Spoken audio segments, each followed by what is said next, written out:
Saludos a todos, bienvenidos a la Escuela Latinoamericana de Trombón. Nos encontramos hoy con el invitado del día de hoy, el gran Fabrice Milicher, directamente desde Francia. Hoy estará haciendo la entrevista el maestro Alejandro Biot, trombonista español, actualmente radicado en Francia también. Bueno, nada, para nosotros un honor tener acá a estos invitados de lujo.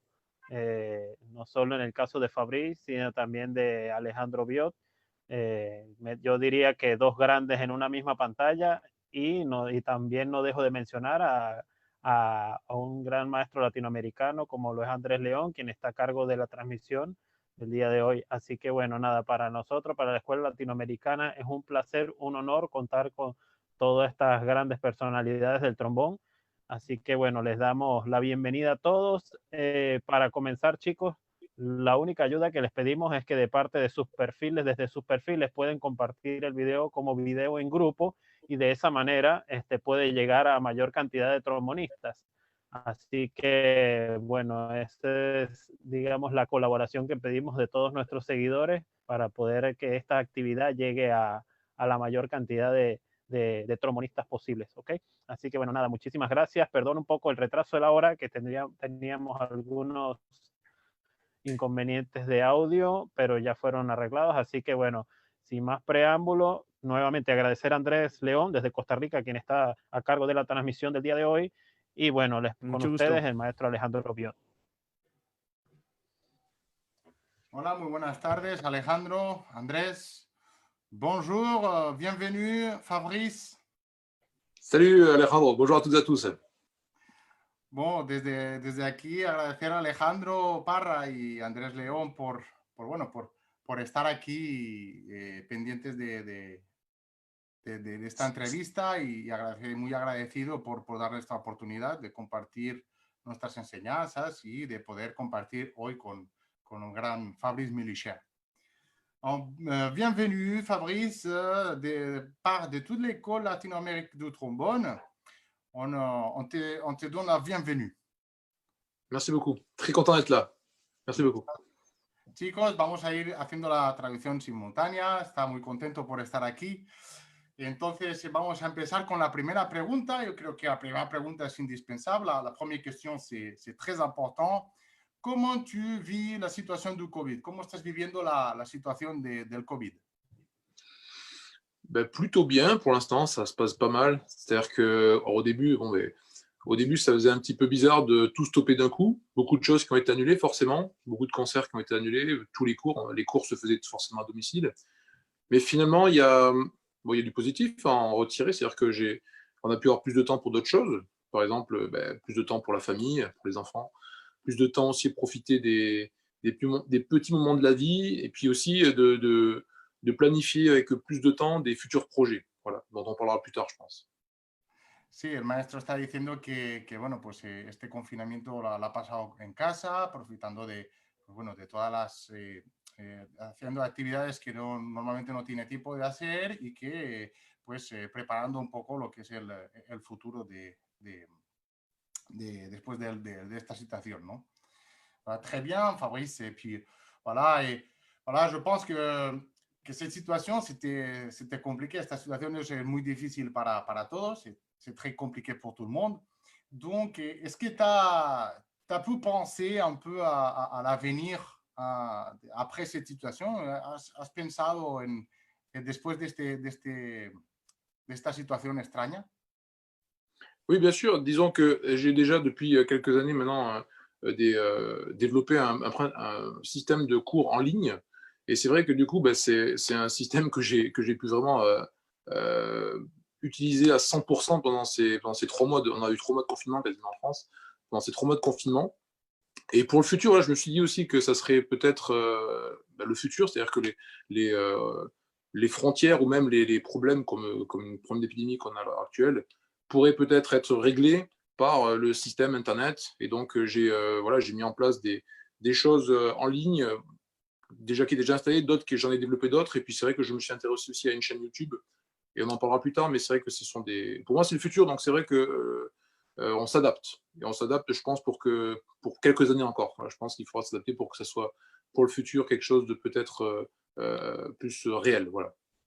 El maestro dice que está, pues que se ha pasado desenvolupando un poco todo lo que es la parte académica, Andrés, la parte académica de su página web, ha estado desarrollándola porque cree que en este momento es muy importante adaptarla para lo que viene siendo el futuro, ¿no? Porque en Francia, sobre todo, hemos estado 3 meses confinados, entonces, pues bueno, él cree que en el futuro esto va a ser muy importante. Entonces, aquí tenéis una representación de lo que es la página que él tiene online para todos los que quieran pues, dar clases o seguir un poco esta academia que el maestro pues, está teniendo. Voilà, et Fabrice, je pense que on va passer un peu à connaître un petit peu plus qui est, en profondeur qui est Fabrice, non? Parce que tout le monde, ils savent que Fabrice Milicher, c'est un excellent tromboniste, mais souvent, on oublie un peu d'où il vient et cómo il a commencé la musique, ¿no? Chicos, estoy preguntando al maestro que quién es Fabrice, ¿no? Porque todos sabemos que es un grandísimo trombonista, pero la gente no sabe quién es en realidad, de dónde viene, a qué se dedica. Est-ce que tú nos puedes contar un poquito más de tu vida? Tu peux nous raconter un petit peu plus en profondeur? Ben, donc, je suis né à Toulouse, donc j'ai dans une famille de musiciens. Donc, j'ai été baigné dans la musique assez tôt, finalement. J'ai commencé par le piano à 4 ans déjà, puis le violoncelle à 6 ans, et puis le trombone beaucoup plus tard, en fait. Le trombone, j'en ai fait à 15 ans. Voilà, c'est, Y dice que él es nacido en la ciudad de Toulouse, al sur de Francia, que él empezó a una edad de los 4 años con el piano y a la edad de los 6 años empezó con el violonchelo. Y el trombón lo hizo más tarde a la edad de los 14 años. Et donc après, du coup, j'ai fait mes études donc, au Conservatoire de Toulouse, avec notamment donc, Daniel Lassalle en trombone. Et après des études supérieures, donc j'ai fini mes études aussi bien en violoncelle qu'en trombone au CNR de Toulouse, donc quand j'avais 18 ans. Et après, je suis parti faire mes études supérieures donc, à Lyon, au CNSM de Lyon avec Michel Becquet pour le trombone, et à Paris pour le violoncelle avec Roland Pillou. Que después él continuó los estudios tanto en violoncelo como en el trombón en el Conservatorio Regional de Toulouse y con el profesor Daniel Lassalle, quien ha estudiado. Después él se fue con Michel Becquet en el Conservatorio Superior de Lyon, Conservatorio Nacional de Lyon, perdonar, y luego se vino a hacer los estudios de violoncelo en el Conservatorio Nacional de París. Voilà. Et donc, du coup, après, donc, j'ai eu la chance d'avoir gagné des concours internationaux, donc le concours de l'art des Munich en 2007. Et à partir de là, j'ai commencé à avoir beaucoup plus de concerts. J'ai aussi. Donc, en fait, mon premier poste que j'ai occupé, c'était un poste donc, à l'armée, en France, un poste dans la musique de l'air à Paris. Je suis resté à peine quelques mois, finalement. Et après, je me suis dirigé donc, vers l'Allemagne. Donc, j'étais pendant 5 ans, entre 2008 et 2013, trombone solo à la radio de Saarbrücken. Et après, je te l'ai déjà traduire ça déjà. C'est vrai. Sí, el maestro dice que, bueno, que él ha tenido la suerte, después de haber terminado los estudios, dice que ha tenido la suerte de ganar concursos internacionales, ¿vale? A una temprana edad, y que luego, pues, por un corto periodo de tiempo, se ganó también el puesto en la... ¿Qué orquesta era? ¿Militar? La musique de... à l'Allemagne, en France ou en Allemagne? En France. C'est la musique de l'air de Paris. L'orchestre de musique de l'air. Ganó un puesto en la música del aire, bueno, en la banda de la música del aire en París, en Francia, y que después, pues su primer trabajo fue en la orquesta de radio de Saarbrücken. Voilà. Et donc après, du coup, j'ai eu la chance que le poste à la musique hors jeu donc de Saarbrücken se libère, et donc je me suis présenté, j'ai été nommé. Donc j'étais professeur à la musique hors jeu de Saarbrücken de 2009 à 2013, pendant 4 ans. Et maintenant, depuis 2013, je suis donc professeur à Freiburg. Donc, j'ai pris la succession de Branimir Slokar. Et maintenant, depuis 3 ans, j'ai pris la succession de la classe de Gilles Hier au CNSM de Paris aussi. Y dice que bueno, en el año 2009-2010 estuvo trabajando como profesor ahí en el Conservatorio de Saarbrücken y que después emigró al Conservatorio de Fribourg, en Alemania, donde empezó a trabajar. Después de eso, ahora actualmente ha tomado el relevo de Gilles Millier en el Conservatorio Superior Nacional de París, donde desde 2013 es profesor en el conservatorio.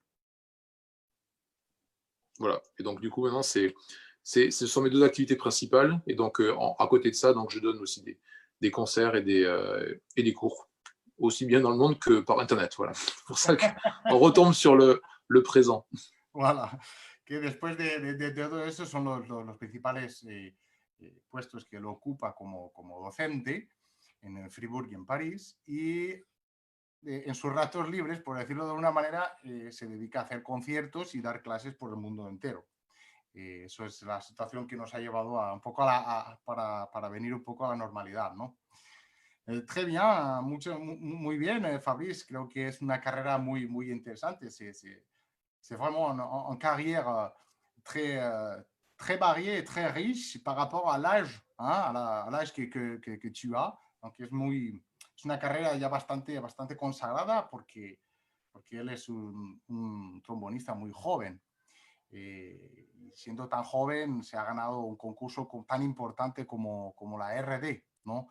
On fait un peu d'allusion que si aussi jeune, tu avais gagné un concours de trombone très important comme c'était la RD. Hein? Donc, c'est très important, non? Voilà, c'est vrai que les concours, en fait, c'est un petit peu l'éclairage sur une personne à un moment donné. Et c'est vrai que c'est quelque chose de très important, je pense, pour une carrière. Aussi bien, c'est pas que forcément pour le trombone, mais pour tous les instruments, ou même toutes les carrières en général. C'est-à-dire que si on a besoin, quelque part, un jour, d'un petit coup de pouce qui nous fait sortir un petit peu de la masse, ou qu'on peut dire quelque chose qui nous fait un peu mettre en valeur. Et c'est vrai que ce concours a été fondateur pour ça. Et c'est vrai que ça m'a vraiment voilà, ça m'a permis d'arriver à ce que je suis maintenant. Et c'est vrai que pour moi, le point de... J'ai gagné d'autres choses aussi. Je ne vais pas parler de tout ce qui ça sert à rien d'énumérer tous les prix. Mais c'est vrai que ce prix-là, c'est celui que je pense qui a le plus compté et qui m'a permis vraiment de débuter quelque chose. Sí, que el maestro dice bueno, que ese concurso evidentemente es muy importante, pero no solamente para el trombón, porque hay muchos instrumentos, ¿no? Pero dice que aparte de haber ganado muchos premios y muchos concursos, donde no vamos a nombrar evidentemente todos, pero que ese concurso realmente le ha aportado mucho para llegar a donde él está hoy, ¿no? Donde ha llegado hoy, le ha aportado mucho. Muy bien, Fabrice, très bien. Je pense qu'on connaît un petit peu plus en détail hein, de ce qui est Fabrice, ¿no? Conocemos un poquito más sobre la persona que es Fabrice, ¿eh?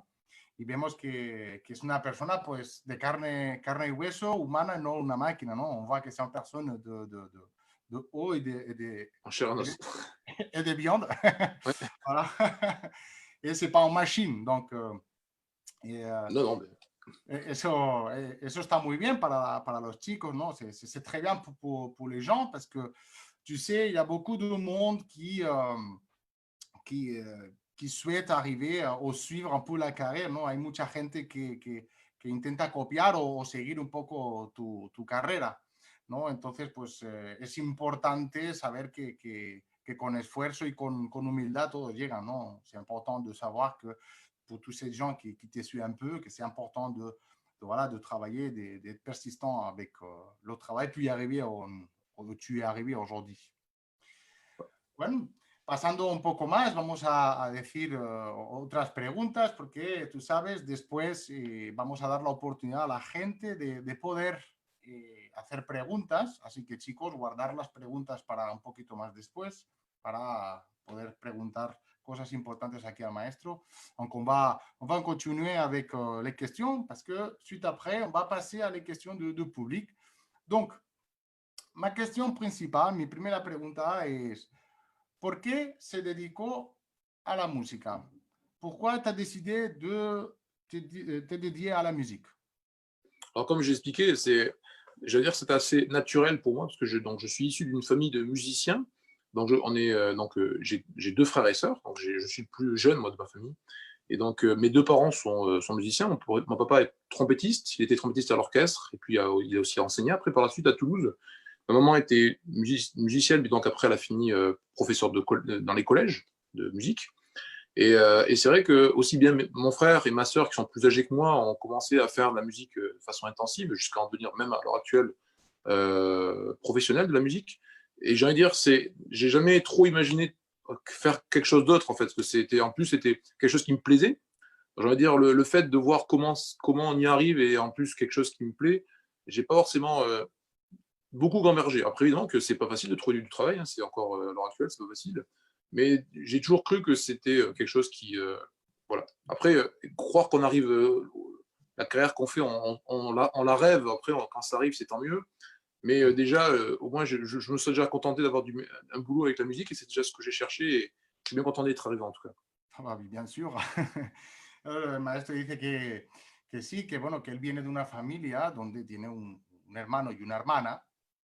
Y su padre y su madre pues son músicos, ¿no? Su padre trompetista y profesor del conservatorio, y su madre también hizo la carrera de música, pero desarrolla sus funciones en una escuela, ¿no? Como profesora. Entonces, claro, que él desde pequeño nunca había imaginado pues otra cosa que fuera dedicarse a la música. Lo que sí que no se imaginó pues llegar donde ha llegado, ¿no? En tanto esfuerzo. Eh ben, super, c'est donc voilà, on sait un peu, hein, sabemos ya où tu as étudié, dónde has estudiado, por qué te has decidido dedicarte a la música, pourquoi tu as été influencé por la musique. Donc, on va parler un peu de l'autre instrument que tu joues. Donc, vamos a hablar un poco también del otro instrumento que has hecho referencia, como es el violoncel, le violoncel. Donc, es difícil, debe de ser difícil hacer dos carreras con dos instrumentos muy diferentes, ¿verdad? C'est très compliqué de faire deux carrières en même temps avec deux instruments différents. Et tu peux nous raconter un peu, Fabrice, comment tu as pu organiser, puis arriver à avoir deux niveaux d'enfer avec les deux instruments? ¿Cómo has podido hacer dos carreras en paralelo con dos instrumentos tan diferentes y tener ese nivel tan bueno con los dos? Alors, l'expliquer, je ne saurais pas l'expliquer parce que je sais pas non plus pourquoi. Alors, je peux juste expliquer comment je suis arrivé en fait à ce statut. En fait, j'ai envie de dire, j'ai commencé donc le violoncelle et pour moi c'était clair que je voulais faire du violoncelle plus tard. Et puis le trombone, j'ai commencé en fait en second, vraiment en second instrument. C'était mon premier instrument, c'était vraiment le violoncelle. Donc je faisais beaucoup d'heures de violoncelle tous les jours. Je veux dire, j'ai fait pendant des années, j'ai fait entre 3 et 6h30 de violoncelle par jour. Donc je voulais vraiment faire du violoncelle. C'était vraiment quelque chose que je voulais faire. Et puis je commençais le trombone parce que par contre, j'avais une deuxième passion dans la musique, c'était le jazz. Et donc je voulais absolument, il y avait un super big band au conservatoire où j'étudiais le violoncelle à Toulouse, il y avait un super big band de jazz. Et j'avais des souvenirs. Je disais à mon père, j'aimerais bien jouer un jour dans ce big band. Mais il me dit, ben non, toi, t'étudies du violoncelle, donc il faut faire un instrument. Je dis, ben, dans ce cas-là, il y avait des très bons trompettistes. Un jour, je savais faire un peu de trompette, parce que mon père était trompettiste, donc je savais faire un peu de trompette. Et il m'a dit, ben, trompette, il y en a 10 fois trop. Par contre, il manque de trombone. Donc, je me suis mis au trombone. Voilà, mais sans arrière-pensée, sans dire, allez, je vais. Et puis, je te laisse déjà traduire ça, et à peu près, je t'expliquerai la suite. Oui, merci. No, sí, que él dice que, bueno, que su primer instrumento fue el violoncelo, que porque le gustaba mucho, era su pasión, y sobre todo él trabajaba de 5 a 6 horas diarias con el violoncelo. Pero su pasión, una pasión que él tiene es por el jazz, ¿no? Y dice que en el conservatorio, pues él escuchaba la brass band del conservatorio. Entonces le dijo a su padre bueno, que él quería tocar allí. Y su padre le dijo, bueno, pues con el violoncelo es un poco difícil, ¿no? De poder tocar. Entonces le dice que intentó probar un poco la trompeta y a raíz de ahí, como no le gustaba, pues ya dice, trompetas hay como 10 veces más que el trombón. ¿Por qué no pruebas con el trombón? Y bueno, pues ahí empezó con el trombón y empezó a desarrollarse con él en la función del jazz, que es lo que es su pasión. Ouais, donc du coup, j'ai commencé le trombone dans la classe de Daniel Lassalle. C'est comme ça que j'ai intégré cette classe. Et donc, je faisais déjà en parallèle à Toulouse violoncelle et trombone dans les deux classes.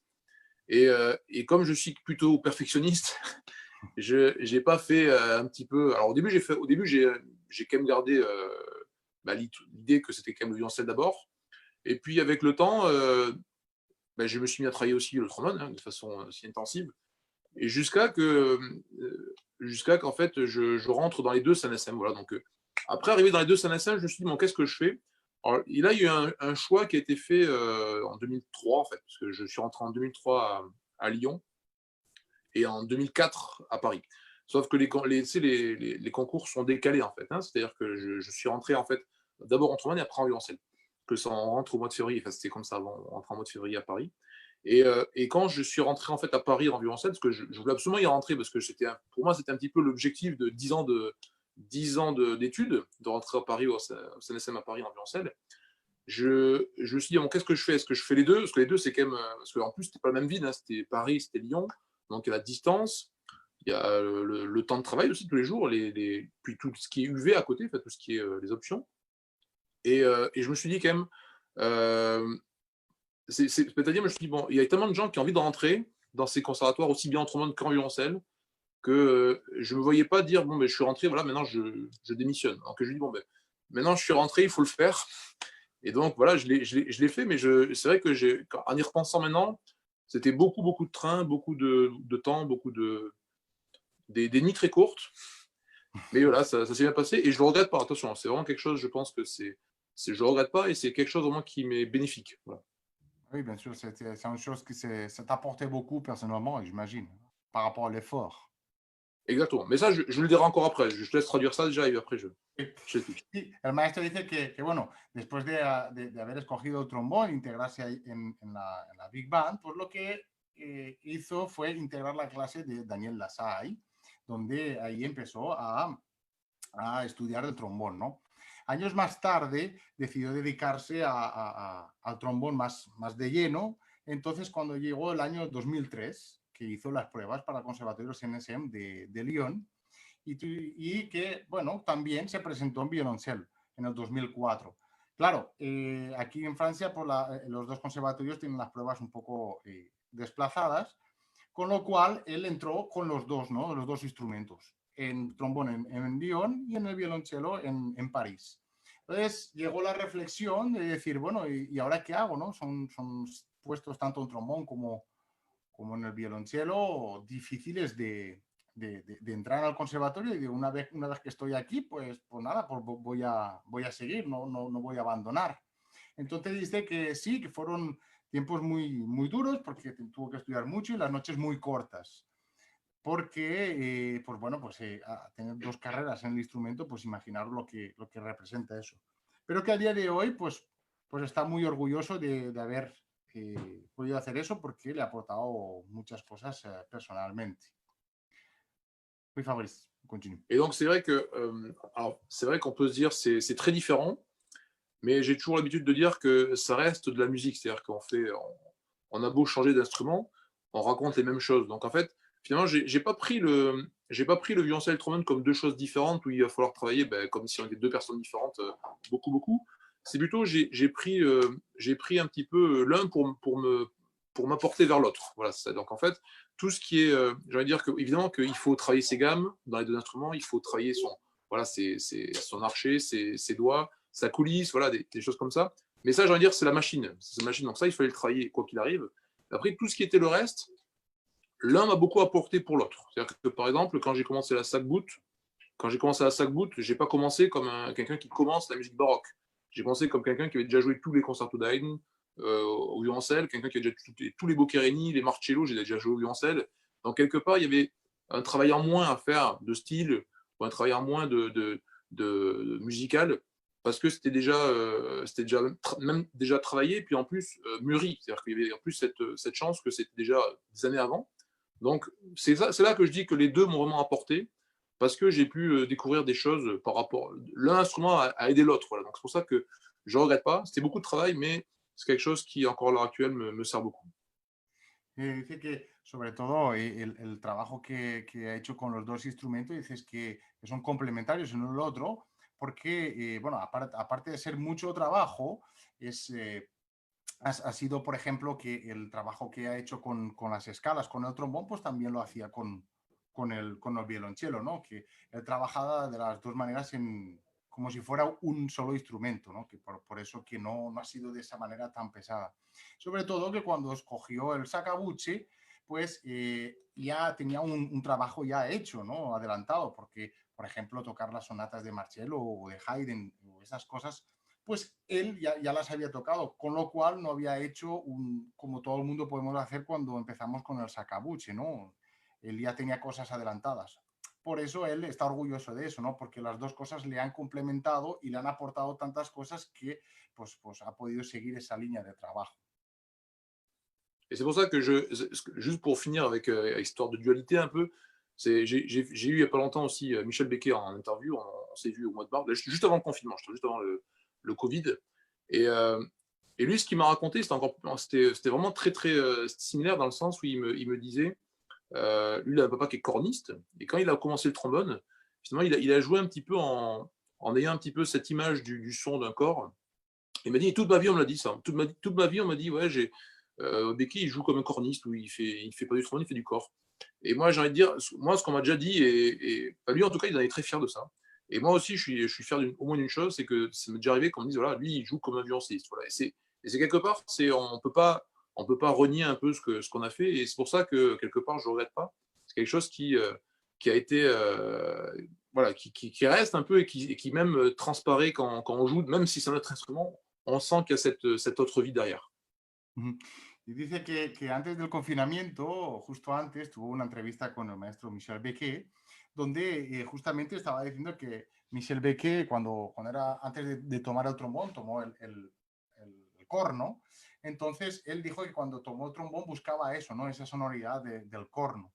Y Fabri dice que en verdad a él siempre le han dicho que él toca el trombón como tocaba el violonchelo, ¿no?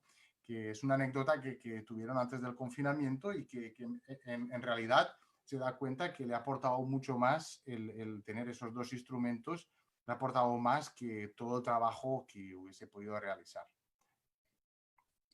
Ah, très bien, Fabrice. Je pense que c'est très intéressant, ¿no? Es muy interesante el hecho de ver cómo se piensa la música con dos instrumentos, ¿no? C'est très important de savoir comment tu peux fonctionner la musique, hein, de faire la musique avec deux instruments différents et comment finalement il peut complémenter et puis arriver en même finalité, non? Exactement. Entonces, c'est vraiment l'idée en fait de raconter la même chose et de juste utiliser son instrument comme la façon de le dire. Mais bon, on raconte la même chose. Voilà, c'est juste le langage est pareil, mais juste le système est différent. dice que sí, que es impresionante, ¿no? De ver cómo el lenguaje musical, que es el mismo entre los dos, lo que cambia es el sistema, ¿no? De dos instrumentos diferentes, lo que le pueden aportar y bueno, que es música en general. Super, ¿no? Franchement, je suis tout à fait d'accord. Hein, creo que estamos de acuerdo. Moi, personnellement, je pense que, bon, j'ai pas eu la chance de travailler 12 instruments en même temps. Déjà, j'avais beaucoup de boulot. Hein. No he tenido la suerte de trabajar dos instrumentos, pero con uno ya yo creo que es suficiente. Y tener un poco esa visión de trabajo y de esfuerzo y sobre todo de ver la música como tú la has vivido con dos instrumentos es muy importante para todos, ¿no? C'est très important de voir pour tous nous en notre vision de travail sur 12 instruments qui sont différents, hein, et puis comment tu vois la musique par rapport à des gens comme moi que seulement on a fait seulement un instrument. Hein. Donc voilà, on va passer à autre chose, hein, vamos a pasar a otra cosa. Pendant ce confinement, durante este confinamiento, hay muchos proyectos, evidentemente, que se han tenido que cancelar, conciertos, giras, hein, beaucoup de projets qui sont annulés, donc des tournées, puis des concerts. Hein. Donc, est-ce que tu peux nous raconter, nous puedes decir un poco quel projet tu as a court et à long terme? ¿Qué proyectos tienes en poco tiempo o a largo plazo? Alors, à court terme, bon, les concerts physiques sont malheureusement annulés. Donc, quelque part, je me suis posé la question comment trouver une autre scène, une autre façon de se produire, une autre façon. Alors, il y a beaucoup de gens qui ont fait des vidéos sur Facebook. Voilà, j'ai participé aussi à beaucoup de vidéos. Là, j'ai pris part à certains trucs. C'est très sympa d'ailleurs. Voilà, bon, ça fait un petit peu bizarre d'enregistrer avec son clic dans l'oreille, mais bon, c'était voilà, c'est les choses, je pense, qui pourraient arriver. Moi, j'ai aussi profité de ce confinement aussi pour développer donc aussi bien donc je fais des warm-up en ligne, voilà, parce que c'est quelque chose que je voulais faire depuis très longtemps, mais c'est vrai que ça demande beaucoup de temps, ça demande quand même voilà, il faut quand même il faut les faire, après il faut les monter, voilà, machin, après il faut les diffuser. Donc ça prend beaucoup de temps. Donc j'ai commencé par faire ça et du coup je m'intéresse aussi je me suis beaucoup intéressé au système YouTube. Donc bon, les réseaux sociaux c'est quelque chose que j'utilise depuis 30 ans, mais c'est vrai que maintenant j'ai envie parce que j'ai commencé avec mes élèves à Freiburg. Peut-être qu'il y en a qui nous regardent. Et j'ai commencé à faire des chauffes en ligne chaque semaine. D'ailleurs c'est demain. Demain on va se voir. On fait des chauffes par Zoom. Et je pense que voilà, faire des chauffes qui pourraient être un petit peu publiques. Donc pour ça j'ai pensé à développer ma chaîne YouTube. C'est pour ça que maintenant, ma chaîne, donc Online Showman Masterclass, je commence à avoir beaucoup plus d'abonnés. Et c'est là où je pense que je vais, dans le futur, vraiment me concentrer pour diffuser tout ce que je fais, aussi bien au niveau de la pédagogie, aussi au niveau des concerts. Donc, là, je fais aussi beaucoup de. D'ailleurs, dimanche prochain, il y aura une vidéo. On a parlé de violoncelle il n'y a pas longtemps et de trombone. Celle-là, elle vaudra le coup, je pense. Voilà. Donc, j'en préparais déjà pour la semaine prochaine. Voilà. Les projets en ce moment, à court terme, c'est ça. C'est beaucoup de vidéos, beaucoup de choses que diffuser sur YouTube, parce que YouTube, c'est quelque chose qui va rester et je pense que ça sera un moyen d'expression qui sera pour le futur assez intéressant. Je vais déjà traduire ça. Sí, sí. No, que dice que, bueno, que a corto plazo, evidentemente el maestro lo que dice es que, bueno, pues como todos los conciertos se han tenido que anular de una manera o de otra, él dice que va a hacer, o sea, todo el mundo ha estado con videos, ¿no? Que con el clic en la oreja y eso que dice que eso es fantástico, ¿no? Pero que él, aparte de pensar eso, lo que ha querido es desenvolupar un poco más su canal de YouTube, donde va a poner más vídeos, incluso va a hacer calentamientos. Entonces, a partir del domingo que viene va a poner un vídeo muy interesante, incluso va a hacer un calentamiento para todos. Y que, bueno, como poco a poco tiene más abonados, pues bueno, él va a exprimirse un poco más, como una ventana más al mundo en lo que serían reemplazar los conciertos físicos, ¿no? Y estas cosas que por esta situación no podemos hacer. Entonces, dice Fabrice que es una cosa que él ya tenía pensada desenvolupar en este canal, pero que a través de esta situación pues la ha tenido que ir más desenvolupando un poquito más. Ouais, donc ça c'est les choses un peu à. Alors ça c'est une vidéo sympa. Je me suis amusé à faire une vidéo voilà, avec le support vidéo très sympa. Voilà, donc l'idée c'est vraiment de faire de se produire autrement, voilà, à travers cette chaîne. Moi je vois vraiment ça comme une chaîne voilà, ou une autre scène où on peut se produire un peu librement. Et c'est voilà, je trouve ça assez sympa de pouvoir faire ça. Et donc là pour l'instant j'ai mis beaucoup d'énergie là-dedans. Et donc évidemment à long terme, j'espère que voilà, évidemment, donc il y a aussi les cours en ligne, on a déjà parlé, et j'espère qu'à long terme, donc les concerts vont finir par reprendre. Donc voilà, donc à long terme, les concerts donc j'ai beaucoup de tournées qui ont été annulées. Je devais aller au Japon 3 fois déjà, ça annulé pendant 3 fois. Je vais aller au mois d'avril, là au mois aussi de juillet. Voilà, je devrais y aller au mois d'octobre, j'espère que ça va pas être annulé. J'y vais au mois de novembre aussi, donc j'espère que ça va pas être annulé tout ça. Donc on verra bien. Donc ça c'est les tournées j'espère retourner en Amérique du Sud. En principe je devrais revenir au Mexique aussi d'ici peut-être cette année ou l'année prochaine. Donc justement pour un nouveau projet avec un concerto de trombone de Maxime Olio, qui est un compositeur français. Voilà, j'ai aussi un projet de concerto, un nouveau concerto d'un compositeur qui s'appelle Thibaut Villermé, voilà, qui sera un concerto pour trombone, orchestre et support visuel. Donc avec c'est pas musique de film, parce que c'est pas un film proprement dit, mais c'est avec des images. Voilà, des images avec un film, mais c'est pas c'est pas un film d'action hollywoodien, c'est plutôt quelque chose pour justement un peu accompagner la musique, avoir un rapport entre l'image et le son. Donc ça sera aussi pour l'année prochaine. Ça, ce sont les gros projets qu'il y a pour l'année prochaine, les 2 concertos. Donc, et après, voilà, je suis en train de monter aussi un quatuor, donc le Minicher Quartet. Voilà, je suis en train de le monter, donc avec mes grands élèves. Enfin, j'ai 3 grands élèves qui sont vraiment, avec qui je m'entends très bien, qui jouent très, très bien forcément aussi et avec qui je m'entends très bien et avec qui j'ai envie voilà, de refaire un peu de musique de chambre de façon un peu poussée. J'avais déjà un quatuor avant, mais c'est vrai que bon, on s'est produit pendant 10 ans ensemble et c'est vrai que maintenant on est tous un peu, voilà, de vie de famille, on est tous un petit peu éparpillés. Donc là, ça, il y a aussi ça, cette idée. Et puis après, voilà, donc des projets de concerts partout et de masterclass qui vont continuer, je pense. Bien sûr. Puis el maestro dice que tiene unos proyectos. Ay, ¿qué ha pasado aquí? Perdonad, disculpad.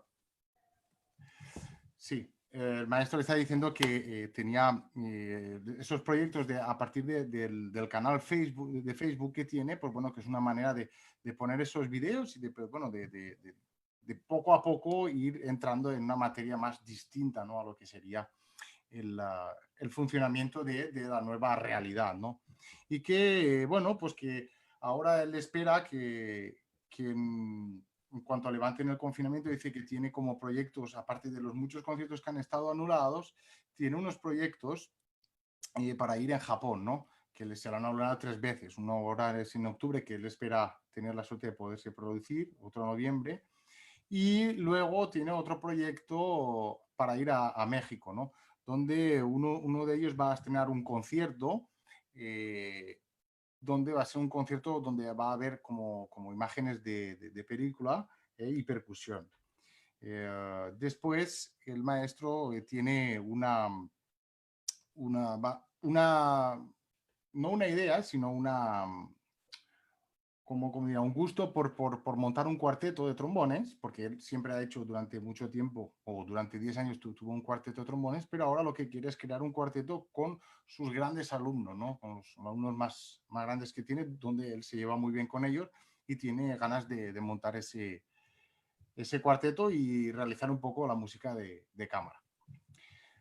Bien, Fabrice, je pense que c'est assez costaud, hein, les projets qu'il a récemment, évidemment, malgré toutes les annulations de confinement, ¿no? Hay muchos proyectos bueno, pues que se anularon, pero también hay muchos proyectos que vas a poner en causa. Entonces, yo creo que eso es interesante, c'est très important voilà, de se reproduire dans la nouvelle réalité, ¿no? Es importante de esta nueva realidad de encontrar la manera de hacer nuevas cosas y continuar con el mundo de la música, ¿no? De pouvoir continuer avec le monde de la musique. Donc, on passe à autre chose, non? Passons à autre cosa. On va parler un peu de la prestigieuse marque de Anton Courtois. Donc, vamos a hablar de la prestigiosa marca Anton Courtois y el modelo de trombón que tú tocas. Es un modelo nuevo, del nuevo modelo de trombón que se llama Creación París, la Creación París. ¿Qué nos puedes contar de este trombón? Qu'est-ce que tu peux nous raconter? Donc le Création, donc Paris, s'inscrit dans un triptyque en fait, donc de trois innovations en fait de trombone chez Antoine Courtois. Il y a d'abord le Création New York qui a déjà apparu il y a déjà 2 ans maintenant. Donc l'idée c'est en fait de faire 3 créations différentes. Donc le Création New York qui a été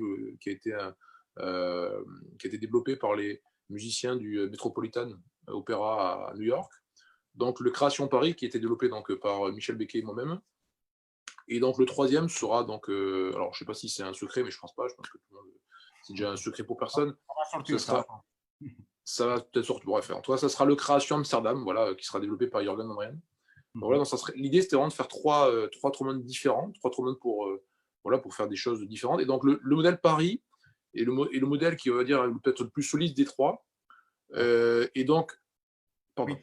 Oui. Je t'en parle un peu parce que sinon après je vais oublier. Je pense que ça c'est. Bien sûr. Sí, que, bueno, pues que la Creación París viene hecha desde una idea de 3 nuevos instrumentos que van a aparecer en el mercado. Y primeramente salió la idea del modelo Nueva York, que fue construido, o fueron los artistas de la Metropolitan de Nueva York quienes estaban detrás de esta creación. La Creación París, que es los que están detrás de ellos, es Michel Becquet y Fabrice, y que una tercera creación que está por venir, que piensa que no es un secreto, pero va a venir, es el modelo, la operación Amsterdam, que la va a desarrollar Jürgen Marrayen. Este trombón que París viene construido por les choses qu'il a, cette particularité de ce modèle de trombone. Alors, la première particularité, c'est qu'en fait, on voulait développer une valve, donc un barillet, qui serait vraiment, qui pourrait concurrencer, enfin si on peut parler de concurrencer, mais qui se rapprocherait un petit peu et qui aurait un petit peu les qualités du barillet que nous, qu'on joue beaucoup, c'est le barillet de René Hackman. Donc on s'est dit, on a cherché en fait quelque chose donc de plus direct et quelque chose qui ferait aussi, qui est moins de coude, c'est dans le système barillet à l'intérieur. Donc en fait, on a développé donc ce modèle de barillet, donc on appelle le barillet Icon. Parce qu'en fait, Icon, c'est la marque dont tous les produits innovants de Buffet Crampon. Donc Buffet Crampon, qui est la marque qui chapeaute un peu toutes les sous-marques comme Buffet ou Besson ou enfin comme pendant Courtois ou Besson ou Melton, ça. BS, Bref, et donc voilà, BS. Et donc l'idée, c'était vraiment que de faire un barillet de la marque. Donc c'est pour ça qu'on a fait ce modèle Icon, voilà, la C422B, création Paris. Et donc ce système Icon est donc un barillet un petit peu révolutionnaire dans le sens où pour nous, en fait, il est plus direct. Voilà, on peut voir un petit peu le coude qui est beaucoup plus, fluide. Et donc ça, c'est pour le barillet. Et Oui, perdón, excuse-moi. La primera cosa que está diciendo que ha innovado en este trombón ha sido pues, el transpositor. ¿Por qué? Porque ellos estaban buscando una idea como transpositor Hartmann, pero que fuera una idea innovadora de Anton Courtois o de Buffet, porque lo que se ha tratado de buscar en ese transpositor ha sido primeramente que sea un transpositor que sea muy directo, ¿vale? Y han intentado quitar un poco lo que son las curvas de lo que sería la bomba, ¿no? Las bombas, justamente para que ese transpositor sea más directo. Evidentemente, esta primera innovación que han puesto le han llamado Icon, porque Icon es el referente de la marca de Buffet Campron. Sabemos que Buffet Campron no solamente lleva instrumentos Courtois, sino que es un grupo muy grande que pertenece a muchas marcas como es BIS, Hans Hoyer en metales o Buffet en cuanto a los instrumentos de madera, ¿no? Entonces esa es como primera novedad y más innovadora ha sido la creación de este transpositor que es de la marca Icon, que es de Buffet. Ouais, donc l'autre idée aussi de ce trombone, c'était de faire un trombone qui serait beaucoup plus libre. C'est vraiment qui serait vraiment très. Donc l'idée de libre, en fait, c'est l'idée de supprimer un petit peu tout ce qui était les soudures, en fait. Il y a beaucoup moins de jointures dans le pavillon du Création Paris. Donc il n'y a plus que, je crois, 2 soudures, une qui est au niveau tout en bas et une en haut au niveau de la pompe d'accord, en fait. Donc il n'y en a plus que 2.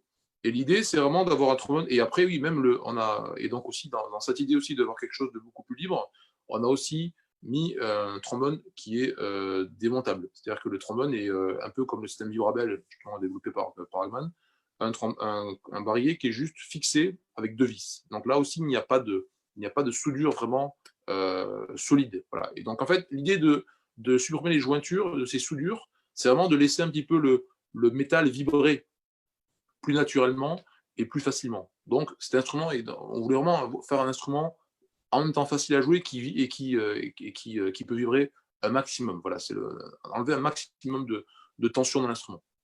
Sí, la segunda idea que tuvieron para innovar en este trombón ha sido la idea de crear un instrumento mucho más libre, ¿no? Y la novedad de esto es que le han quitado todos los puntos de soldadura, que evidentemente este trombón solamente lleva 2, uno debajo de lo que es la campana y el otro en la parte superior, ¿no? Con eso, ¿por qué buscaban eso? Porque buscar menos soldaduras implica que resuene más el metal y sea más libre en cuestión de sonido. También es un poco la idea con el transpositor, que lleva, en vez de tener soldaduras, tiene una llave que lo han hecho desmontable con la misma finalidad, que en esa finalidad que el trombón sea mucho más libre y mucho más fácil de tocar. Voilà. Et donc, pour conclure, ce trombone, il a eu un succès qui a été assez étonnant d'ailleurs pour nous. On a eu un succès tel qu'en fait, alors là, avec le coronavirus, ça ne nous a pas aidé, mais il est en rupture de stock complètement. L'attente est assez longue, parce qu'il a eu beaucoup de succès, il était très attendu. Donc, c'est un trombone qui marche bien et qui est assez. Voilà. S'il y en a qui veulent l'essayer, je vous invite à l'essayer. Il est assez étonnant. Voilà. Il est très chouette à jouer. Voilà. En tout cas, il a beaucoup de succès et on en est très fiers, en tout cas, très content. Que Fabrice dice que una cosa que ha sido sorprendente para ellos ha sido que desde bueno, que el coronavirus no ha ayudado, por cierto, ha sido que hay una ruptura de stock, o sea, que es un trombón que se ha pedido mucho, ¿no? Y que Fabrice os invita a ir a probar este trombón para que todo el mundo conozca un poco las versiones y la versatilidad de este instrumento. C'est vrai que cet instrument, voilà, tu nous joues avec un modèle, avec un pavillon argent massif, mais c'est vrai qu'on peut le trouver aussi avec des autres pavillons, donc pavillon jaune et pavillon rose, bien sûr. rose. Ouais. Voilà, Le pavillon argent, d'ailleurs, c'est celui qui est le moins demandé parce que c'est le plus cher, malheureusement. Et c'est aussi le plus compliqué à réaliser parce que l'argent est quelque chose de très, très fragile. Et donc, c'est pour ça que voilà, c'est ce qui est le plus compliqué à construire. Mais moi, j'aime bien l'argent. Voilà, c'est quelque chose qui me convient bien, que j'aime bien jouer. Donc, j'ai quand même gardé l'argent, mais après, le jaune et le rose sont tout aussi bien. Voilà. Moi, je préfère l'argent. sí, que yo le preguntaba bueno, que ese trombón no solamente está en campana de lo que sería, a ver, que es que me lío con el idioma muchas veces, sería con lo que es la plata sólida, ¿no? Una campana 100% hoja de plata, y que es el instrumento que él tiene porque él le gusta y ha querido guardar un poco con ese instrumento, tocar también con la plata sólida. Pero él reconoce que no es un trombón que todo el mundo lo quiera tocar por dos cosas. Una, porque el precio es muy elevado, porque la campana es de plata, siempre la plata es más costosa. Y sobre todo hay también dos opciones más de campana, que sería la campana Yellow Brass y sería la campana de rosada, ¿no? Que son también instrumentos que funcionan muy bien. Bon, très bien, Fabrice, et je pense que en concernant le trombone, c'est ce que les gens ils veulent savoir, c'est une belle promotion. Hein. Sabemos bueno, que muchas gracias por darnos esa información de este nuevo trombón, que la gente, yo creo que es importante que sepa por qué se ha construido y en qué finalidad, ¿no? C'est important que les gens ils savent un peu en qué finalité et comment c'est construit, hein, cette nouvelle idée de trombone. Donc, on invite a tout le monde vraiment a essayer. Hein, invitamos a todo el mundo que pase que tenga la oportunidad de probarlos y que vean el excelente instrumento que es, ¿no? La oportunidad de essayer cet instrument y que voit un peu la calidad de cet instrument. Bien, creo que ya hemos conocido un poco muy en detalle quién es Fabrice, la evolución que él ha hecho, los proyectos que él tiene y hasta dónde ha llegado. Hein, je pense qu'on connaît mieux toute l'évolution de le petit Fabrice à l'homme, hein, on peut dire ça en passant pour plusieurs étapes. Et je pense qu'on va passer à la suivante étape, que ça va être les questions. Donc, on va essayer de voir les questions que tout le monde est en train de préparer. Donc, creo que vamos a pasar a la segunda etapa, que son las preguntas. Chicos, preparad vuestras preguntas. Vamos a que queráis hacerle a Fabrice. Donc, je laisse la parole un peu a Andrés. Vamos a dejar un poco la palabra a Andrés, quien es el que va a formular un poco las preguntas que van recibiendo. Y Andrés il va s'occuper un peu de ça et moi je vais faire la traducción simultánea. Bueno, primero, muy buenas para todos los que están por ahí escuchando. Muchas gracias por estar aquí. Ojalá que estén compartiendo este video. Tenemos algunas preguntas ya. La primera es, ¿cómo influyó el estudio del violonchelo en el desarrollo de su manera de tocar con el trombón? Donc, la première question, Fabrice, c'est de quelle façon il a influencé le développement du violoncelle par rapport au trombone? Alors, ce que j'expliquais un peu tout à l'heure, c'est qu'en fait, L'influence, ça vient donc déjà du répertoire, du style de jeu, c'est-à-dire que le style des pièces, donc tous les compositeurs, forcément, ils n'ont pas composé en même temps. Donc, il y a déjà cet avantage, en fait, d'avoir connu tous les styles. Moi, j'ai un peu l'habitude de dire que quand j'étais jeune, ma professeure, je suis content de dire que j'avais une très bonne professeure pour le violoncelle. C'était aussi le cas pour le trombone, mais en violoncelle, c'est vraiment quelqu'un qui m'a beaucoup marqué. Et en fait, elle nous faisait toujours faire du travail en faisant d'abord un mois sur un concerto baroque. Après, on passait à un concerto classique, après un concerto romantique, et après contemporain. Et après, on revenait.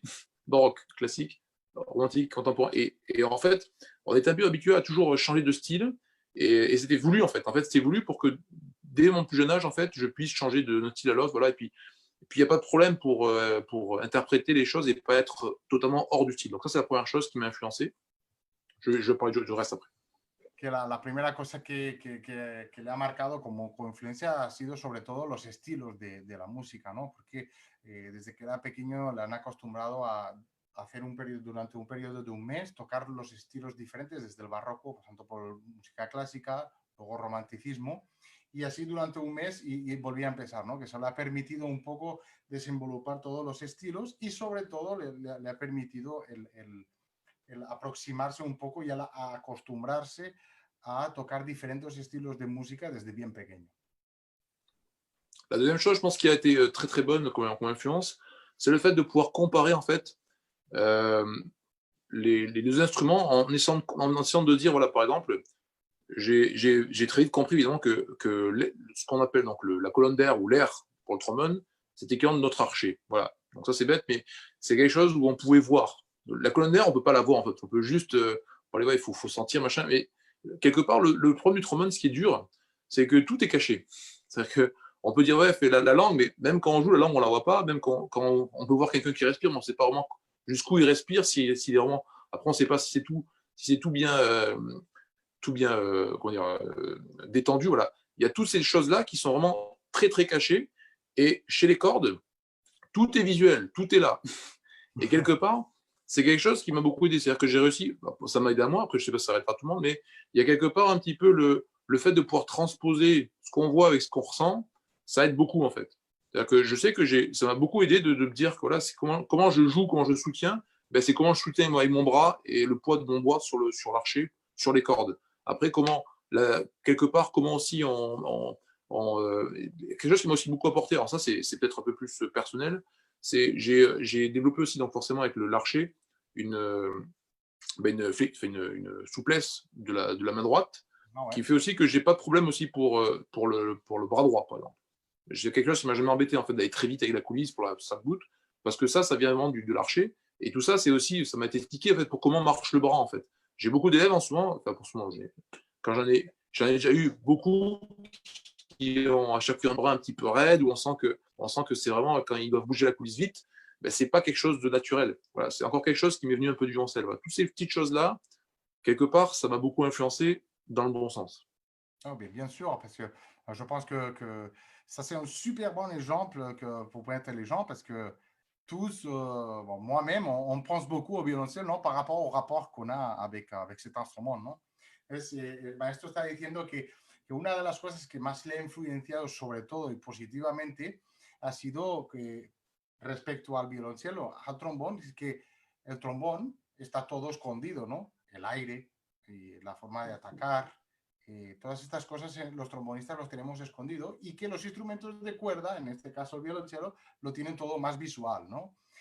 Todo viene la manera de ver el arco, la manera de posicionar los dedos, en fin, que todo eso a él le ha ayudado mucho para poder desarrollar la técnica del trombón, ¿no? Y fijándose un poco en el tema del violonchelo.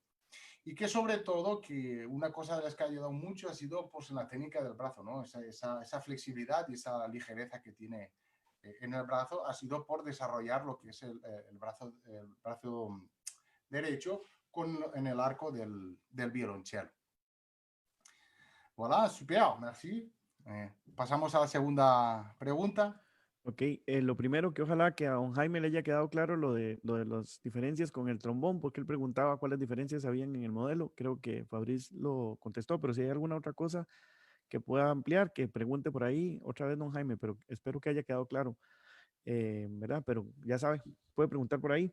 Después hay otra pregunta que dice, ¿cómo trabaja las ligaduras en la misma posición y cuando cruza parciales o ligaduras naturales? Es lo que dice. Aha. Si, Fabrice, il y a une autre question. Bah, il y avait quelqu'un qui avait demandé plus d'arrachements sur le trombone, mais je pense qu'on était assez clair. Donc, on a demandé de faire plus spécifique la question. Et surtout, il demande, l'autre question qu'il a posée, c'est qu'il demande comment tu fais les positionnements de la langue sur la même position et par rapport à quand on bouge la coulisse. J'ai pas tout compris.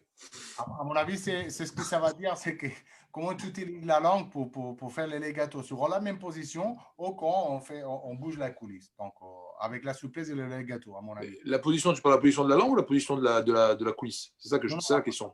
La position de la langue. Ah, d'accord, frère. Voilà la différence quand tu utilises avec en position fixe ou quand on bouge la coulisse. Donc, le legato articulé, c'est ça? Ouais, c'est ça. Legato articulé, j'ai compris. Très bien.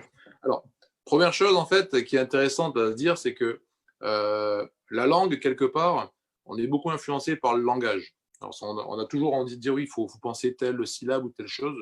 Donc, j'ai envie de dire, ça pourra aussi dépendre des pays. Alors, on est donc l'école Amérique latine, donc on est plutôt latin. Donc, on a des langues qui sont quand même assez prononcées, d'accord? Donc, pour tout ce qui est legato, donc, on va plutôt penser à enlever la langue, parce qu'on a toujours tendance un petit peu à bien articuler, à bien mettre la langue devant. Donc, pour le legato, évidemment que, en fait, le principe, il est simple. C'est-à-dire qu'il faut se dire que plus on veut jouer doux, plus on doit mettre la langue vers le haut. Et on peut se rendre compte, par exemple, moi j'ai beaucoup d'amis américains, ça m'a toujours fait tilt. Quand je les vois parler, j'ai des copains, quand je les vois parler, les Américains, ils ont la langue très haute. C'est-à-dire qu'ils ont dans la bouche, ils ont la langue qui est naturellement très haute. Et donc, en fait, quelque part, je me suis un peu inspiré de ça dans mon legato en me disant, mais s'il faut, parce qu'eux, ils ont un legato, moi j'aime beaucoup le legato quand l'américain, je trouve que c'est très doux, c'est très rond. Et quelque part, c'est la place de la langue vers le haut, plus elle est haute, mieux c'est. Donc, j'ai envie de dire, c'est une question juste de variation de degré ou d'intensité qu'on met dans l'articulation qui va vraiment donner un peu la couleur au legato. La primera cosa que está diciendo el maestro es respecto al lenguaje, ¿no?, que utilizamos. Porque según la fonética que utilizamos, pues bueno, podemos estar hablando de sílabas diferentes. Pero que él piensa que para obtener un ligado más dulce, cuando más dulce es, la lengua tiene que estar mucho más arriba del paladar para ser dulce. Y que el ejemplo que él está poniendo es que tiene muchos amigos, son americanos, y que le gusta mucho la manera de ligar a los americanos porque justamente cuando ellos hablan tienen la lengua muy, muy, muy arriba, ¿no? Y es justamente por eso que la manera que tienen de ligar los americanos es muy dulce. Entonces, él está explicando que es muy importante saber que cuando más dulce queremos tocar, la lengua tiene que ir más arriba del paladar. Porque los latinos tenemos como lengua hablar muy duros, ¿no? Entonces, tenemos la tendencia a tener una articulación más dura. Voilà. Siguiente pregunta, Andrés. Sí, está preguntando por cuál es la preparación física y mental para los concursos que él ha hecho y me imagino también para tocar en general. En general. Quelle préparation tu fais les plus durs en général pour les concours? Quelle préparation mentale et physique tu fais pour préparer un concours? Alors, c'est une très bonne question. J'imagine que c'est une question qui est un peu liée au track. J'imagine. Alors, première chose, c'est bon, j'ai déjà raconté ça un peu il y a pas longtemps à un journal. L'idée du track, en fait, pour moi, donc, c'est quelque chose.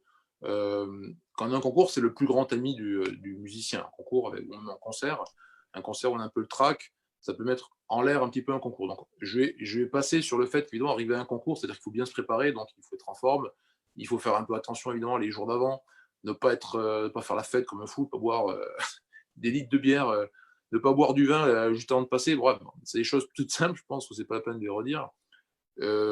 Juste pour la préparation, pour dire un mot, par exemple, comment j'ai préparé, moi, l'Air des Munich à l'époque, J'avais déjà fait 2-3 concours avant, où j'étais allé assez loin, mais je n'avais pas gagné. C'est pour ça, c'est aussi des concours un peu qui m'ont aidé un peu à préparer, un peu à voir comment ça se passe. Et ce que j'ai remarqué, en fait, c'est que quand on prépare un concours, et aussi pareil pour un concours d'orchestre, je pense, il y a un côté, il faut préparer très, très en avance, même si on a l'impression de connaître une pièce, quelque part, on la connaît jamais aussi bien que quand on la rejoue derrière. C'est-à-dire que quand on joue n'importe quelle pièce, on découvre une pièce, voilà, on la travaille pendant un mois, par exemple, on la joue en concert, on est content, on dit, bah, j'ai fait bon boulot. Mais cette pièce-là, on a beau l'avoir travaillée au maximum, vous la reprenez 3 mois plus tard, ça sera toujours mieux. Donc il y a ce côté, ce qu'on appelle donc la maturation, là. C'est le côté, ça mûrit. Donc ça, c'est la première chose. Donc pour un concours, évidemment, moi, j'invite à être prêt très tôt, être très en forme et faire attention les quelques jours d'avant euh, pour la forme physique, donc on va bien dormir, pas faire d'excès, machin, tout ça. Ça, c'est la première chose. Tu peux déjà traduire ça. Après, on parler du track, forcément, je pense que c'est une question sur le track, surtout. Bien sûr. Sí, que la primera cosa es, bueno, que es muy buena pregunta que ha dicho, porque todo eso está muy ligado sobre todo a los nervios de un concurso, ¿no? Dice que para él lo más importante es que cuando descubrimos una pieza, tenemos que trabajarla mucho tiempo con antelación, ¿no? Y que 3 meses después de haberla trabajado, la conocemos mejor. ¿Por qué? Porque la pieza está como más madura, ¿no? Lo hemos madurado más en la cabeza que inicialmente. Por eso es que nos lleva a tener esos nervios en ese concurso, ¿no? Y que los nervios nos pueden impedir pues, de ganar o no. Una cosa importante que él ha tenido es que antes de haber ganado concursos, evidentemente, él ha concursado y no los ha ganado, pero justamente él ha aprendido a gestionar ese estrés, esos nervios para otro concurso en cuanto a la maduración de las obras. Alors, pour parler donc, du track, donc, juste, je réfléchissais pendant que tu parlais. Petite dernière chose pour la préparation, c'est aussi ça qui doit être intéressant pour les auditeurs, le fait de comment préparer le jour même, le jour d'avant. Alors évidemment que c'est pas le jour d'avant qu'il faut faire 8 heures de trombone pour arriver complètement HS le jour du concours ou le jour du concert. Et aussi, j'ai l'habitude de dire, le jour du concert, j'ai remarqué ça chez moi, après ça peut être différent chez d'autres personnes, attention. Moi, je suis quelqu'un qui arrive très peu avant le concert. C'est-à-dire que j'aime pas arriver, c'est encore une fois très personnel, hein, j'aime pas arriver 1 heure à un concert sur un lieu de concert parce que j'ai l'impression que c'est là où ça va se passer. Et c'est là, en fait, où je vais justement monter un peu en pression trop tôt. Voilà. Donc, en fait, j'aime bien rester chez moi au calme. Et c'est des journées de concours ou de concert, c'est des journées où je fais rien du tout, à part garder mon esprit libre pour justement donner tout ce qu'il faut parce que c'est quelque chose qui demande beaucoup d'énergie. Donc, il ne faut pas gaspiller son énergie juste avant le concert ou avant le concours. Ça, c'est très important, je pense. Le jour même, hein, je parle. Para terminar un poco la manera de la preparación, una cosa muy importante es primero no hacer la fiesta y no beber, eso es muy importante los días previos al concurso, y sobre todo una cosa que a él personalmente, eso es muy personal, le ha ayudado es no llegar con 1 hora de antelación al sitio del concierto, sino quedarse en casa, no tocar el trombón y guardar ese espíritu libre para, evidentemente, cuando se vaya a reproducir en el concierto o en un concurso, poderlo darlo todo. Él dice que esa experiencia es la mejor que él puede transmitir a la gente. Ouais, donc du coup, pour le track, là on a géré, on va dire, tout le côté un petit peu physique, pour être bien physiquement, être vraiment prêt. Et donc maintenant, il y a la gestion du track, la gestion mentale. La gestion mentale, donc c'est quelque chose, je suis comme tout le monde, j'ai aussi des soucis de track quand j'étais plus jeune. Je ne dis pas que j'ai plus de soucis de track. Le track, c'est quelque chose qui nous accompagne toute notre vie. Donc, il faut savoir vivre avec. Il faut surtout savoir se dire que il faut pas nier qu'il est là. Il ne faut pas nier, dire que non, moi, j'ai pas le track. Je pense pas, ça n'existe pas. Donc, le track, c'est quelque chose qui s'apprivoise. Comment? Ça s'apprivoise tout simplement. J'ai remarqué ça, en fait, par rapport à un copain, je ne sais pas de citer son nom, mais quelqu'un, un très grand violoncelliste que j'ai vu travailler des heures et des heures durant sur des petits gestes, voilà, qui répétaient à l'infini. Et en fait, je ne comprenais pas parce qu'il travaillait des heures et des heures sur une page. Ça me paraissait hallucinant. Mais en fait, j'ai compris ça et j'ai adapté ça pour le trombone. Il y a un côté, en fait, si on arrive à connaître à chaque seconde le déroulé d'un concerto ou d'un trait d'orchestre ou j'en sais rien, de tout ce qu'on aura à jouer, si on arrive à maîtriser tous les paramètres, donc comment je respire, combien je respire, où je mets ma langue, pour telle note ou comment je bouge mes lèvres à ce moment-là. Quelque part, bon, ça paraît très calculé, mais c'est quelque chose qui met en confiance, en fait. C'est-à-dire que c'est quelque chose, on se dit, voilà, je vais sur scène, je sais exactement, j'ai une sorte de plan, une sorte de fil rouge, une sorte de fil, voilà, déroulé, et c'est pas l'inconnu. Alors que moi, je sais qu'avant, j'allais sur scène en disant, bon, ben, voilà, j'ai travaillé, je connais mon course, machin, mais quelque part, il y avait quelque chose d'un peu, c'était pas aussi réfléchi que ça, c'était pas aussi bien ficelé, voilà. Donc, quelque part, là, il y a ce côté-là, vraiment à travailler des semaines avant, pour arriver sur un paquet, un pactage totalement fini. Et ça aide beaucoup, je pense, parce que si on a le track, on raccrochera à ça et la performance sera bonne. Voilà. Alors qu'on aura le track. C'est pour ça que je veux encore dire une dernière fois, le track ne s'en va pas. Voilà. Et une toute dernière chose encore, je suis désolé si je le répéterai après, mais je pense que c'est un problème. Le track, en fait, aussi, il faut savoir qu'au bout d'une minute ou 2 minutes sur scène, s'en va. C'est-à-dire qu'en fonction des 2 premières minutes sur scène, si ça s'est bien passé, ça s'atténue en fait. Ça, c'est une expérience que j'invite tout le monde à le faire. On va sur scène, on a le track à mort, on joue et en fonction de comment ça se passe, si ça se passe bien, le track va s'en aller. Par contre, si on joue mal, il va continuer. C'est pour ça qu'en fait, quelque part, il faut un petit peu faire attention au début de ces performances avec ce système de connaître vraiment tout par cœur, tout très bien, exactement, de contrôler tout. Et après, on pourra un peu plus laisser aller sur la suite de la performance. Evidentemente, respecto a la parte de los nervios, Fabrice dice bueno, que es muy importante saber todo lo que vamos a hacer cuando vamos a estar en el concierto, ¿no? Sobre la escena.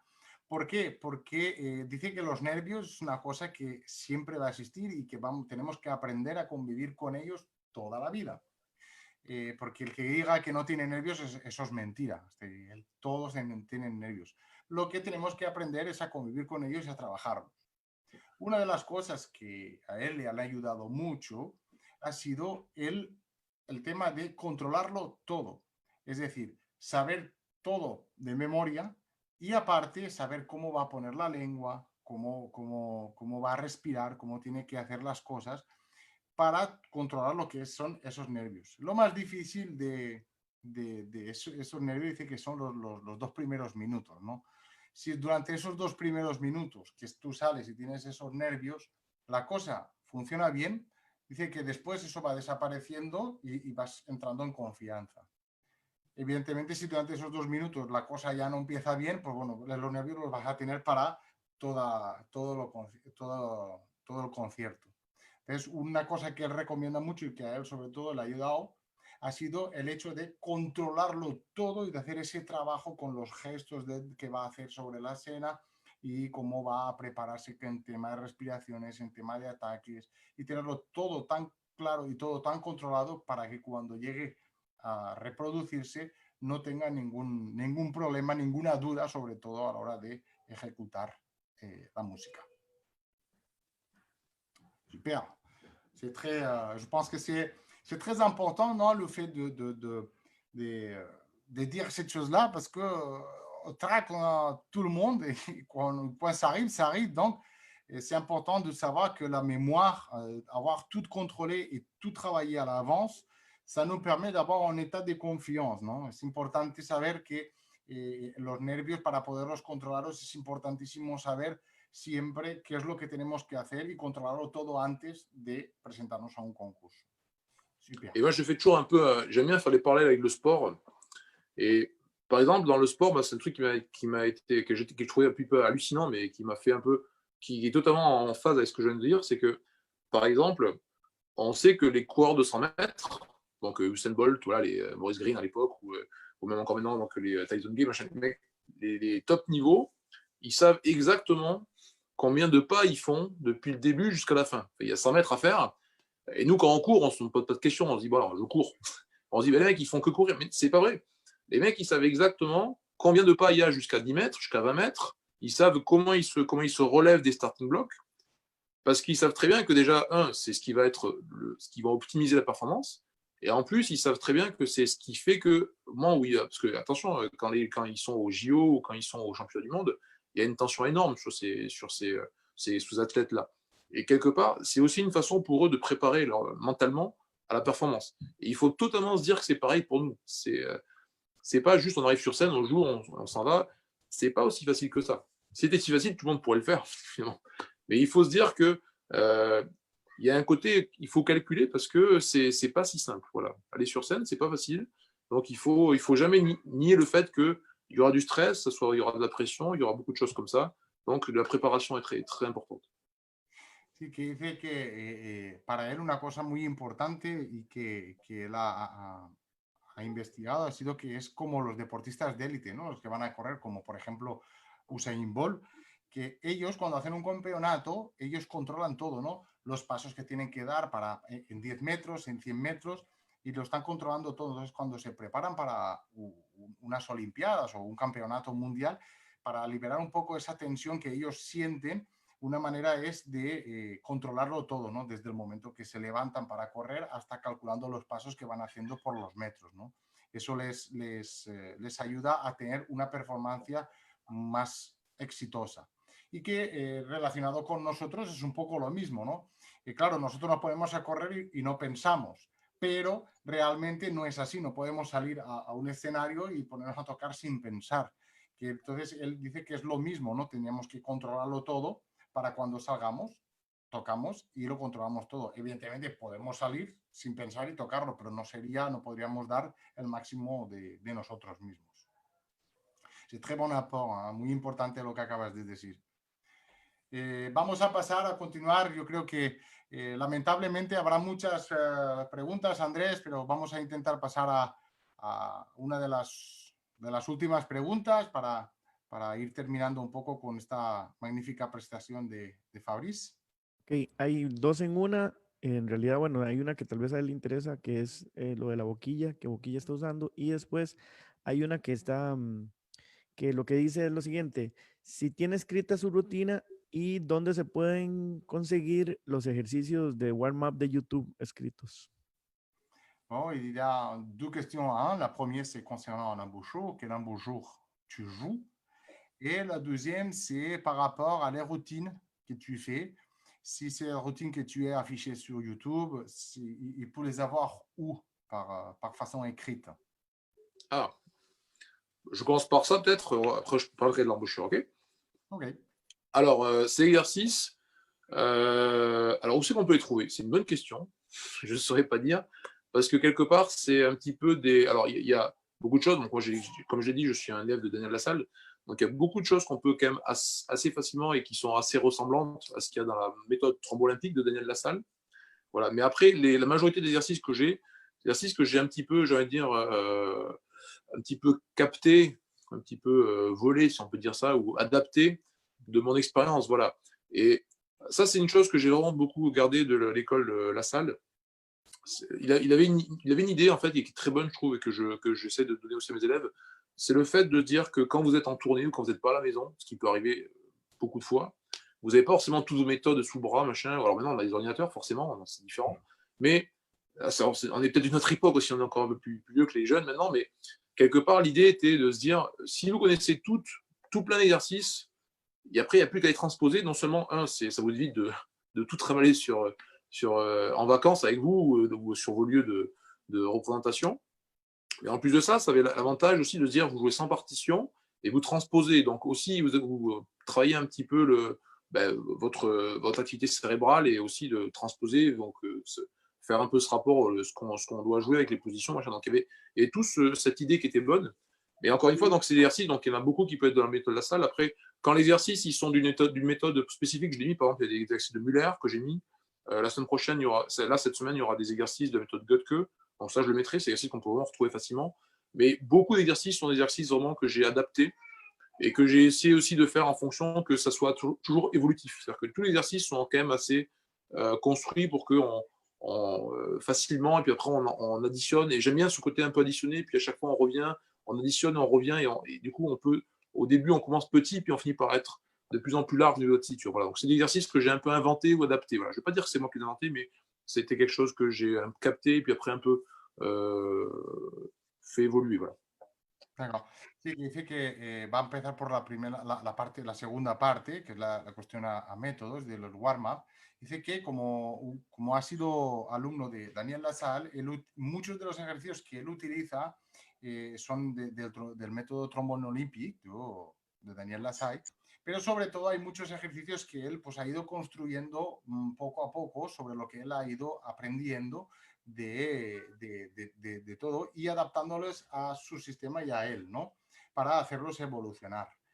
Evidentemente dice que en el canal YouTube ha puesto ejercicios de Muller, ¿vale? Que cada día, cada semana va a ir introduciendo métodos distintos, ¿no? Pero que sobre todo que dice que una cosa que le enseñó Daniel Lassalle fue que cuando estáis en una gira y eso, y no tenéis, claro, no podéis traer todos los libros encima, claro, obviamente hoy es diferente porque todo el mundo tiene un iPad o tiene un ordenador que podemos llevarlo encima, pero que en la época pues eran libros y claro, como no pueden, una manera de trabajar esos ejercicios es intentar evolucionar y crearlos nosotros mismos, crear esos ejercicios adaptados a lo que vamos a tocar o a lo que necesitamos. Y todo lo que es relacionado con la rutina de estudio, obviamente podemos encontrar muchos de esos ejercicios de Daniel Lassalle, pero sobre todo hay muchos ejercicios que él ha ido construyendo de manera muy evolutiva, ¿vale? Y adaptándolo a su persona. Très bien. Donc là, l'embouchure. Ah oui, pardon. Pour l'embouchure. Et donc l'embouchure, alors moi je joue une embouchure que j'ai développée moi-même avec un luthier français qui s'appelle Jérôme Wyss. Donc cette embouchure, en fait, alors il faut savoir que j'ai joué pendant toute ma vie quasiment, jusqu'à donc il y a 2 ans où j'ai commencé à développer cette embouchure que je joue maintenant à l'heure actuelle. J'ai toujours joué ce qu'on m'avait donné quand j'étais petit, c'était une 6,5 AL back. Voilà. J'ai jamais réfléchi autrement, j'ai toujours joué ça. Et c'est vrai que c'était très français, maintenant ça a un peu évolué quand même en France, mais c'est vrai que pendant très très longtemps, on a joué 6,5 AL. Et bon, et moi je suis quelqu'un qui a quand même après beaucoup voyagé, et je me suis rendu compte, alors après c'est aussi en écoutant un peu, avec les moyens qu'on a avec YouTube et les CD, machin, on peut entendre des gens d'ailleurs. Et c'est vrai qu'on se rend compte que quelque part on joue très petit en France. Voilà. On jouait 6,5 quand je disais ça à mes copains américains, et 6,5, ça vient de loin, quoi. Pour eux, c'est 10 fois trop petit, c'est une embouchure de trompette, quoi. Bref, et donc tout ça pour dire qu'il y a une mode maintenant en France où on joue quand même un peu plus gros. Beaucoup de gens sont passés dans les orchestres à 5GS. Voilà, on va dire c'est un petit peu un bon compromis entre 5G, qui est un poil trop gros pour la France, et 6,5 qui vient quand même trop petit, malheureusement. Et donc moi, j'ai voulu aussi changer. Je me dis, pourquoi pas. Tout le monde me dit, ouais, tu vois, c'est confortable, tu ne vas pas perdre. Parce qu'on avait un peu cette crainte, un peu les Français, voilà, on va perdre de l'aigu, on va perdre du son, on va perdre des choses comme ça. Et non, mais t'inquiète pas. Et donc du coup, je me suis dit, mais pourquoi pas faire une embouchure à moi. Et donc j'ai fait ce travail avec ce luthier, qui s'appelle donc Jérôme Wyss. Et c'est une embouchure c'est plus petit que 5 quand même, c'est pas aussi gros que 5, mais c'est plus gros que 6,5. Voilà. Donc c'est une embouchure qui est un peu au milieu. Et donc l'idée, c'est d'avoir une embouchure où j'ai gardé quand même un petit peu le côté un petit peu clair et très bien défini, et en même temps le confort pour la texture grave, la rondeur de son dans le grave qui est quand même mieux que sur la 6,5 que j'avais avant. Voilà, donc voilà. Et c'était très intéressant. Développer une embouchure, c'est quelque chose, même pour tout le monde. Après, il suffit juste d'aller voir une embouchure sur mesure. Je pense que c'est vraiment super chouette. C'est une très bonne expérience. Et ça permet de se rendre compte qu'on peut vraiment modifier plein de choses. L'embouchure, ça permet de fois que, attention, je ne dis pas, j'ai cette embouchure pour moi, la Jérôme Wyss qu'on montre à l'écran, c'est la mienne. C'est pas quelque chose que j'imposerais à quelqu'un, parce que je trouve que l'embouchure, c'est quelque chose de très personnel. Ça dépend aussi morphologiquement comment on est fait, et aussi de la conception qu'on a. Voilà, donc la conception, c'est quelque chose qui est différent. Et on se rend compte qu'en faisant une embouchure, on peut changer aussi bien le son que la tessiture, que la netteté de l'attaque. Voilà, tout ça, toutes les petites choses comme ça, on peut vraiment les changer. Donc s'il y a des gens qui ont des problèmes, des fois, je leur dis, mais fais attention, est-ce que tu as la bonne embouchure pour toi? Et des fois, ça peut régler plein de problèmes. Donc c'est intéressant à s'y poser comme question. Sí, que la primera cosa que está diciendo es que, bueno, él toda la vida, desde que era pequeño, ha utilizado la 6,5 AL, y que hace 2 años, pues que hay una moda aquí en Francia que era sobre todo de tocar con boquillas cada vez más grandes, ¿no? Entonces, a él siempre le han dicho, bueno, pues que si tocas una boquilla más grande, pues vas a perder de los agudos o cosas así, el sonido. dice, bueno, ¿por qué no cambiarla, no? Entonces, él ha ido a este fabricante que le ha ayudado a desenvolupar su propia boquilla, que, bueno, pues que está entre una 5G de back y es un poquito más pequeña que una 5G de back y es un poquito más grande que la 6,5 AL. Y sobre todo dice que unas cosas muy positivas es poderse hacer su propia boquilla, ¿no? Porque él se ha dado cuenta que haciéndose una boquilla muy adaptada ha podido encontrar sensaciones y cosas que no imaginaba. Sobre todo, él piensa que una boquilla es una cosa muy personal y que nunca va a imponer a la gente tocar su modelo boquilla, porque la boquilla es una cosa de muy particular de cada uno. Entonces, lo que él sí dice de que si alguien tiene problemas a la hora de tocar, una manera de saber es que quizás no estén tocando la boquilla adecuada, ¿no? Entonces, él por esa regla de 3 nunca va a imponer su boquilla. Pero que en general la boquilla que toca ahora mismo es una artesanal que la han hecho para él y es básicamente eso, un poquito más grande que la 6,5 AL, pero sobre todo es un poquito más pequeña que una 5G de back. Bon, très bien, c'est quand même très intéressant et super important, hein, c'est muy importante la façon de prendre en embouchure, hein, donc la manera de tener una boquilla. Bueno, chicos, yo creo que estamos llegando al final de la entrevista. Entonces, bueno, me gustaría a mí, con Fabrice, on est en train d'arriver à la fin de cette magnifique journée. Donc, on a appris beaucoup de choses, moi-même. Plaisir. Hemos aprendido muchas cosas. Y nada, de parte de mí, para terminar un poco, agradecerte mucho tu tiempo, de ma part, surtout te remercier beaucoup pour ta disposition et tous tes connaissances de trombone. Hein?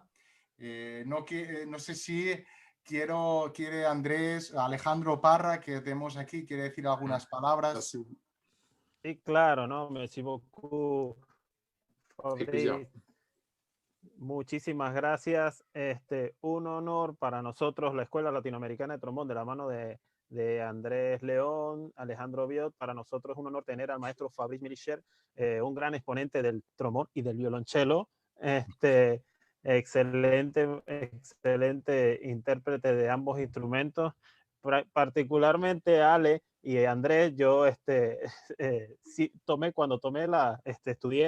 hace poco las sonatas de Marcello, pensé en Fabrice porque y acudí a un profesor de violonchelo para trabajar estas. Ya yo hace muchos años las había trabajado con uno de mis maestros, con Domingo Pagliuca, pero en esta ocasión que las retomé, fue el ejemplo de Fabrice de estudiarlas con un profesor de violonchelo para conocer esa experiencia. Así que bueno, thank you very much. Merci beaucoup. Thank you very much. Thank you, Alejandro. C'était vraiment un honneur que tu aies avoir accepté de participer à l'école et que l'anecdote qu'il raconte, c'est que récemment, il a repris les sonates de Marcello et que la première personne qu'il a réfléchi, c'était à toi, hein, et surtout au violoncelle. Et que surtout, il a allé voir un violoncelliste pour avoir plus de rapports avec cette